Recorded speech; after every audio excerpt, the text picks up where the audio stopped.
Early spring, late winter is a very exciting time in our gardens, mainly because the landscape is barren except for those first things that start to show. I am in Raleigh, North Carolina. We're going to talk with Jay York. He has a garden that he has named Beech Grove, appropriately so. Jay, thank you for allowing us to be here. Thank you for coming. We named the garden Beech Grove, as you said, because the house is surrounded by mature American beeches, which are probably my favorite tree. Mine too. For their their year-round grandeur. We have a couple of interesting plants to show you alongside here. The first one is this Persian ironwood, or Perodia persica, and this is a selection called Biltmore that was selected from the tree that's at the Biltmore estate in Asheville, North Carolina. That shows the importance of the bark on a tree when there's nothing there. That's right. This bark feature is here all year long. Exactly. And in the summer, it actually brightens up as the new bark comes out and the old bark sloughs off. You get actually a little bit more contrast than you have now. But what is this? This is a Japanese maple, and it's called Shin Chichio, and it's grown for its primary feature is this bright red new growth, and then it fades to green as we get into the growing season. And when we get some new growth in the summer, if we get enough rainfall and the conditions are good, it'll push new growth, and the new growth will be red, and it looks really nice against the green backdrop of its own foliage. We put it in front of these hemlocks so That's that beautiful. You could see the reddish color with the contrasting green behind. The color stops there on that green. Exactly. That Makes is it beautiful. pop. I see a hellebore in this area right here, Jay, that you don't commonly see. We focus on those beautiful pink blooms. This variety right here, what is this called? This is called bear's foot hellebore, or sometimes stinking hellebore, although they're not noticeably smelly unless you break the foliage. Yes. And they have smaller and green flowers, but they're held in these on these tall stems. So even before they're blooming and while they're blooming, they're very architectural. They are. Even though they're not really colorful. I do like the contrast of just the brown leaves with this color. You have a deer problem in this area. So how are you handling this?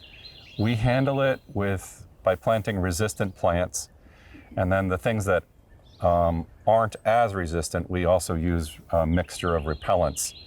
And in the back of the house, we have the deer fence. And so some of the resistant plants that do really well here are hellebores of all kinds, hybrids, as well as this stinking hellebore. Yes. Also peonies are very resistant. Daffodils like narcissus are very resistant. Some subtropicals like ginger, hedychium, the whole ginger family is very resistant. Crinums is another one that we do. That's what I was going to say. I see one coming up right there, the crinum. Oh yeah. You just had a natural lay of the land, and you're keeping this so natural and not forced. Everything seems to be happy in its place, and I really like that in this landscaping. You'll notice that we have all the leaf litter, and that's pretty much by necessity, because we have millions of leaves that fall. It would be impossible. And even if we bagged them up and hauled them away, they would, all winter, the winds blow and they would end up all over the beds anyway. So we just embrace the leaves.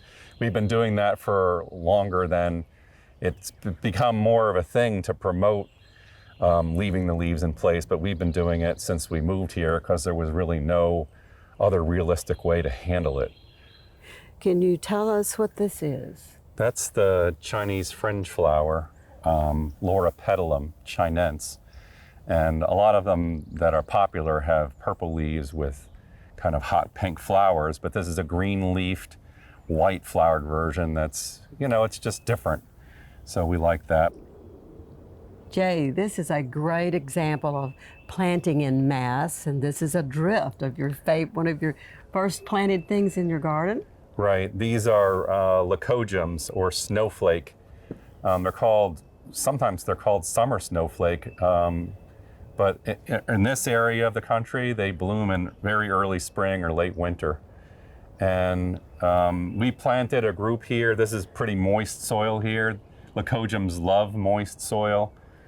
And they've multiplied both underground by division as well as by seed.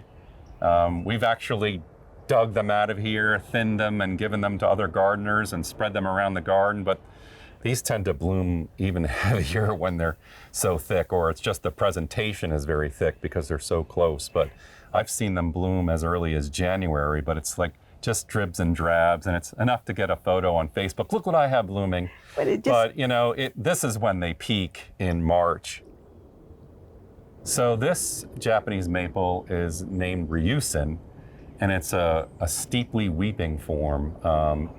One of the more common forms you see in gardens are the mounding types, which are the dissectums with, you know, very finely serrated foliage. This has a typical star-shaped leaf, and it's not mounding. The branches fall to the ground very rapidly, so the tree ends up being much narrower. You can make it any height you want by staking it up. This one also leaves out very early. You can see how advanced it is at this time of year already.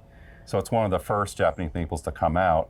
And it's also one of the last ones to color up in the fall, and it turns a beautiful red and orange. Spectacular plant, really. So do you have to do anything to keep that weeping shape? No. If you want to, in the springtime, you want it to grow taller, if there's a shoot coming out, you can stake it up and then have it weep down from that point at any point. I've seen people grow them as tall as 20 feet. This seemed like a good size for us, so we have stopped training it, and we're just letting it weep.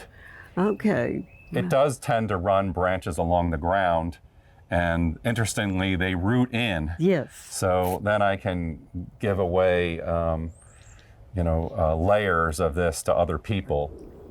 As we're looking for color in our gardens, I think you've chosen a very beautiful spirea. Yes, this is Spirea japonica candy corn. It was developed by some plant breeders at NC State.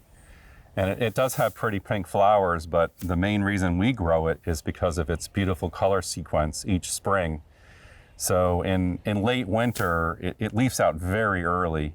In late winter, it starts out kind of a deep red, and then it fades through orange and then yellow, and then a lot of multicolor effects too. Well, you see here, the older leaves are kind of yellowish green, then you have some yellow and some orange and a little bit of red at the tips. And that color sequence lasts for weeks, so it's a showy plant in the garden at a time of year where there's not a lot going on. I love what I see standing on this. It's a rather steep incline down into the woods, isn't it? And the first thing when I come around the corner is my eye was drawn to the color of this. Yes, this is another Japanese maple, and it leaves out earlier than most. This one is called Kristen Star, and like the spirea we talked about, it has a very beautiful sequence of first red and then vermilion and then orange, and then eventually goes to a chartreuse for the summer. Your curved pathways and the design of your garden, as we go back towards the back of your home, you don't really see around the curves, but they create that interest. And I love the plantings that define some of those curves. Your autumn fern look very rich and happy back here. Do you do anything to those? No, they're just very happy here. They like whatever moisture conditions we're giving them. And normally around this time of year, I start to cut them back. But we had such a mild winter that they still look great, so I've left them. And your moss that you're using back here, that helps to keep erosion down, doesn't it? And it does. We used to have lawn here when it was a bit sunnier, but we noticed there was more and more moss and less lawn, so we've encouraged it by moss will not grow if it's covered with leaf litter. So we blow the leaves off of it to keep it healthy. You know, there's not a whole lot of blue flowers, but this Veronica, tell us about this. It's a Veronica called Georgian blue or Georgia blue, and it's pretty much evergreen. It doesn't get very tall, just a few inches.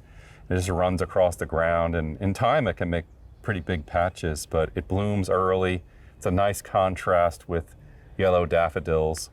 Okay, and there is a very good example of a tree that has character, whether it has leaves or not. Yep, this is our weeping Katsura tree. The botanical name is Cercidophyllum japonicum pendulum for the weeping. And they're not grown that commonly in this area. They really like a cooler climate and very reliable moisture, but it's sheltered by the house from the hottest sun. It also has a long root run in here. It doesn't have to compete with other trees. And to top it off, it's got the air conditioner, and during the summer, dumping water on its root system, as well as we have drip irrigation on the deck that drips on it too. So it's we planted it here 23 years ago, and it's really grown and prospered. You would call that the right plant in the right place. As I look at your garden, and I know that your wife Kim assists you here, what do you find the most challenging part about this little bit of heaven here? The most challenging thing for us are deer.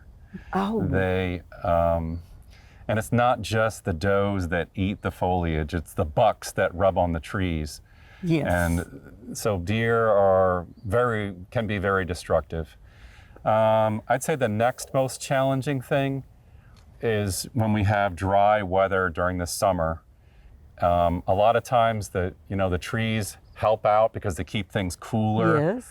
and shadier. But when we get a dry period, they can get really thirsty and pull all the water out of the soil, so that even when we irrigate it, it doesn't seem to do any good because the trees take it all.